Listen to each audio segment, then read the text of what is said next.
Ijay, jay, jay, jay, ayan mi. Ijay, ayan mi, anang rugi. Iti istorya na day tayo bingat taga ijay, jay, jay, jay, ayan mi. Umay kayo, apan nyo, dingin ka di. Iti istorya na day tayo bingat taga ijay.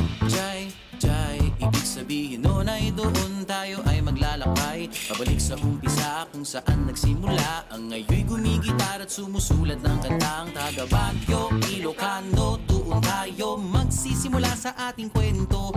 Noong 20 ng Disyembre noong 86, kay Eddie at kay Sylvia na bigla ding umalis. Nung di na magkasundo, nung di na nila gustong magkasamang mag-asawa na nagsawa at sumama sa iba. Pero yung bata nakalimutan na nila. Mabuti na lang merong anghel na ipinadalang nagangalang Virgilio at Consuelo, di kailanman pumreno sa pagpuno ng mga kakulangan. At naroon din si Jong, si Jincy at si Jan. Nawalan ako ng daliri pero ito'y napalitan ng isang buong kamay na nagbigay kulay sa buhay. Isang mahabang tulay na umalalay at